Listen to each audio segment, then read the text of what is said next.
भी करवाना है करवा लो। मैं कह रहा हूँ आप उनको कहो कि देखो भैया हम आपको वोट देंगे, आप स्टेज पे आके नाच लो, नाच लेंगे।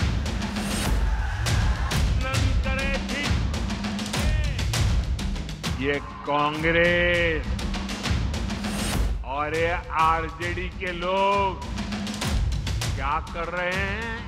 बिहार में दूसरे और अंतिम चरण की वोटिंग समाप्त होने के बाद एग्जिट पोल सामने आने लगी है।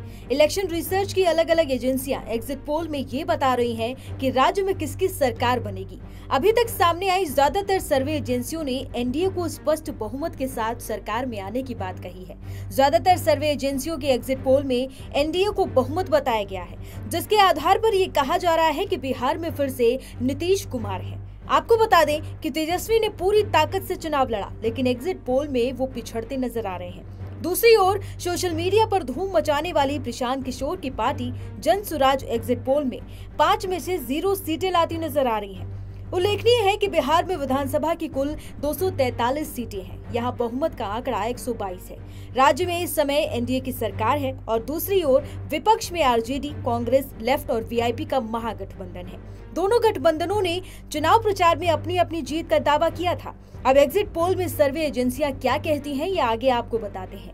इससे पहले जान लीजिए कि दूसरे चरण में कल शाम 5 बजे तक 67.14% वोटिंग हो चुकी है। इस बीच जेडीयू ने बड़ा दावा करते हुए एक्स पर लिखा कि बिहार ने एनडीए को ऐतिहासिक जनादेश दिया है। अब बहुत लोग ईवीएम पर ठीकरा फोड़ेंगे, हारने के नए नए बहाने गढ़ेंगे। चलिए आपको एग्जिट पोल की पूरी रिपोर्ट बड़े ही विस्तार और सरल भाषा में दिखाते हैं। पीपल्स पल्स का एग्जिट पोल, बिहार चुनाव पर पीपल्स पल्स का एग्जिट पोल आपके सामने आ गया है। पहला रुझान देखिए, पहला रुझान लगभग 100 एनडीए को जो रुझान है 133 से 159 सीट मिलने का अनुमान है। महागठबंधन को 75 से 101 सीटें, यानी ये एग्जिट पोल महागठबंधन नहीं एनडीए की सरकार बनाना। प्रशांत किशोर को 0 से 5 सुचारिता, ये People's Pulse exit poll NDA की सरकार बना रहा। ठीक है, इसमें प्रशांत किशोर का भी खाता खुलता हुआ दिख रहा है। 0 से 5 यानी अधिकतम 5 सीटें मिल सकती है। लेकिन बड़ी खबर जो है एनडीए की सरकार बनती हुई दिख रही है। पीपल्स पल्स एग्जिट पोल में महागठबंधन को 75 से 101 सीटें मिल रही हैं, यानी कि एनडीए की सरकार। अब जो पहला हमारा एग्जिट पोल का जो एक खाता खुला है सुमित, उसके अंदर एनडीए की सरकार बनती हुई दिख रही है। अब इस पोल का जो एक सैंपल साइज है वो क्या है हमें नहीं पता है, लेकिन ये देखिए सबसे बड़ी खबर है इस वक्त। जल्दी एक रिएक्शन ले लेते हैं इस एग्जिट पोल पर, ये बताते हुए सुहेल की ये एग्जिट पोल है। एग्जैक्टली जो है वो 14 तारीख को आएंगे। जी बिल्कुल 75 से 101 सीटें महागठबंधन को। सतीश जी जल्दी से एक रिएक्शन सबसे पहले आप खाली ये बता दीजिए ये पीपल पल्स का पीपल कौन है, ये बता दीजिए पहले, है ना? और ये हर चुनाव में नहीं कौन है ये, आप बता दीजिए कौन है ये। हर चुनाव में मैं बोलो जितना एग्जिट पोल ओपिनियन पोल पर सवाल हैं, जितने धराशायी हुए हैं, दम के गिरे हैं, मैं उसको मैट्रिक्स वाले को तो मैं जानता हूँ। एनडीए की सरकार है, वो तो पहले ही से बोल रहे हैं। ठीक है, मैट्राइज कितने दे रहा है? 147 से 167 दे रहा है, 147 to 167 ये रेंज दे रहा है। महागठबंधन 70 से 90 दे रहा है। महागठबंधन मतलब इसमें भी मैट्राइज के पोल में भी सरकार एनडीए की बनती हुई नजर आ रही है। एक क्विक रिएक्शन जल्दी अखिलेश जी, ये जो आप देख रहे हैं दोनों ही पोल्स दे रहे हैं एनडीए, दोनों ही पोल्स में महागठबंधन की संख्या 100 के नीचे बता रहे हैं। हाँ। और जहां तक एनडीए का सवाल है, उन्हें स्पष्ट बहुमत की भविष्यवाणी की जा रही है। और जो प्रशांत किशोर जिनके बारे में कहा जा रहा था कि वो थर्ड पार्टी बन सकते हैं, थर्ड फोर्स बन सकते हैं, एक्स फैक्टर बनेंगे, वो कोई दम नहीं दिखा रहे हैं। और बड़ी चीज से 2 0 से 5 कर रहे हैं। अगर आप देखिए दोनों ही एग्जिट पोल लगभग 160 पहुंच रहे हैं। 167 वो जो अमित शाह ने दावा किया था पावर प्ले में अपने शो में, अमित शाह जी का जो दावा था 160 वाला, और मनोरंजन भारती जी के साथ भी 160 का दावा किया था उन्होंने। 160 मैट्रिक्स भी 159 दे रहा है, 159 दे रहा है, एक कम 160 दे रहा है। सभी मेहमानों से एक रिएक्शन, ऋषि जी आपका रिएक्शन। 147, 167, 133, 159 एनडीए के लिए। मेरा आकलन है कि इससे थोड़ा कम रहेगा। एनडीए को बढ़त है लेकिन इससे थोड़ा कम रहेगा। इसका कारण है कि महागठबंधन का जो हाउस था एक तरह से ऑर्डर में नहीं था। आपने देखा जय जी ये एग्जिट पोल पर रिएक्शन देखो, दो चीजें, ये जो अभी गठबंधन लड़ रहे हैं एनडीए बनाम एमजीपी, दे आर मोर और less the same what was in 2024। वही गठबंधन है, दोनों वही दल हैं दोनों तरफ। एनडीए को फायदा और एनडीए को ज्यादा सीटें मिल रही हैं। बिल्कुल, तभी 2024 का भी अगर हम रिजल्ट असेंबली वाइज तोड़े, एनडीए की 174 थी, तो ये कहीं ना कहीं आंकड़ा उसकी तरफ जाता दिख रहा है।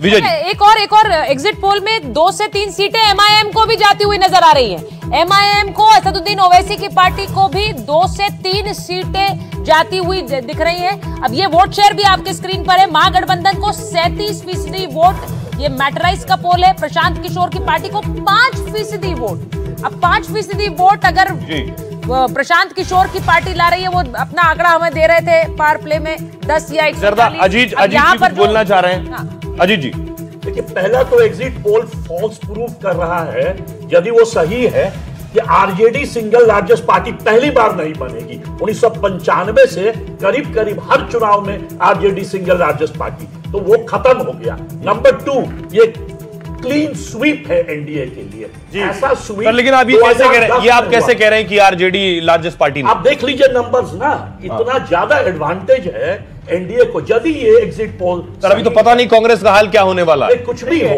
नंबर्स आप देखिएगा, यदि इतना ज्यादा 75 से 101 रखिए तो 60 सीट का एडवांटेज है ना, दोनों का अपर लीजिएगा, तो इसका मतलब कि आरजेडी सिंगल लार्जेस्ट पार्टी नहीं बनेगा।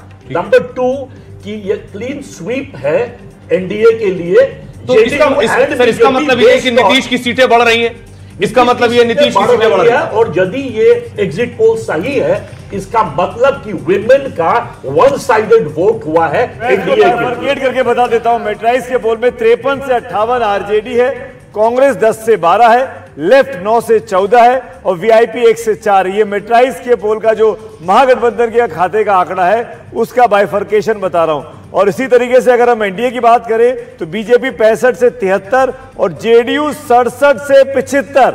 जेडीयू बीजेपी से बड़ी पार्टी के तौर पर दिखाई दे रही है मेट्राइज के इस एग्जिट पोल में। एलजेपी चिराग पासवान को 7 से 9, हमको 4 से 5 और राष्ट्रीय लोकतांत्रिक मोर्चा उपेंद्र कुशवाहा को 1 से 2 सीटें मिल रही हैं। यानी जेडीयू अपने गठबंधन की सबसे बड़ी पार्टी है और महागठबंधन में आरजेडी बड़ी पार्टी है, लेकिन पिछली बार से उसका आंकड़ा कम हो रहा है मेट्राइज के पोल के मुताबिक। बद्री जी, आप कुछ बोलना चाह रहे थे? सुमित जी, जो आपने ये बताया आंकड़ा, मुझे लगता है एकदम सही है। लोक अनुमान और ये आंकड़ों में अनुमान, हम लोग लोक अनुमान में ये देख रहे थे कि ऐसे ही हो रहा था। और आप हम लोग इसको कहते हैं qualitative research and quantitative research. Qualitative research के परिणाम है जो क्वांटिटेटिव में दिखाई पड़ रहे हैं। यानी नीतीश कुमार का नायकत्व उनको बहुत उभरा है बिहार में, और उसके कारण ट्रस्ट वैल्यू उनका तो है ही है, साथ साथ सिंपैथी जुड़ गया उनके साथ। और जो लोगों में यह है कि जो है वो उसको खोना नहीं है, नया आए उस पर विश्वास नहीं हो रहा है, जो है उसको खोना नहीं है। तो नीतीश कुमार के समय में जो उनको मिला है, खासकर महिलाओं के पूरे आत्मस्वाभिमान के बीज तत्व है नीतीश कुमार। नीतीश कुमार 6 से लेके अब तक, और आप समझिए ये बहुत बड़ा फर्क है। और मेरा तो मानना है, चाहे कोई असहमत हो सकता है, कि अगले दिनों नीतीश कुमार बिहार के बड़े नायक के रूप में, चुनाव रहे चुनाव न रहे, जनमानस में बहुत बड़े नायक। ये इंटरेस्टिंग है कि जो नंबर दे रहा है मैटराइज या फिर पीपल्स पल्स जो दे रहा है 147 से लेकर 167 जो दे रहा है मैटराइज, अब इसमें कितनी सीटें आपको लग रहा है जेडीयू की बढ़ रही हैं और बीजेपी की क्या उसी अनुपात में बढ़ रही हैं? ये जो पोल के हिसाब से बीजेपी का तो उस हिसाब से देखिए, अगर इन लोगों को भी माना जाए तो घटती हुई नजर आ रही है। और ये तो आइंस्टाइन है नहीं कि ये सब पता लगाएंगे। मैं तो इसको रिजेक्ट ही करता हूँ, सारे एग्जिट पोल वगैरह को। मैं ये मान रहा हूँ, मैं सुन लीजिए, अभी आपके महागठबंधन जीत रहा तो मान लीजिए। नहीं, अब अभी अगर जीतता तो भी रिजेक्ट कर। क्या है आपका अपना बोल क्या है? मैं अभी ये कह रहा हूँ, यस नीतीश को गेन होगा, है ना, भाजपा को लॉस होगा।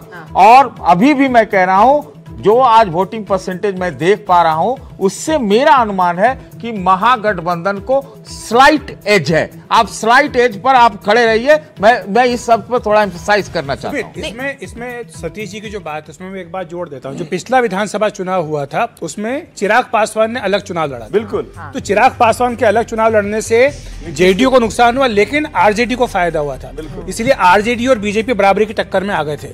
इस बार चिराग पासवान लड़ रहे हैं 29 सीटों पर, लेकिन उसमें से 29 में 17 सीटें ऐसी है जो बहुत कमजोर सीटें हैं। पिछले 3 बार बार से महागठबंधन उस पर जीत रहा है। तो चिराग पासवान के लिए इसलिए जो प्रेडिक्शन दिया जा रहा है कि 7 से 9 सीटें वो जीत सकते हैं, मुझे लगता है कि वो उसके आसपास ही रहेंगे। लेकिन फायदा इस बार उनके साथ आने से जेडीयू को हो रहा है। जो पिछली बार उनकी ताकत कम हुई थी, वो ताकत इस बार जुड़ गई।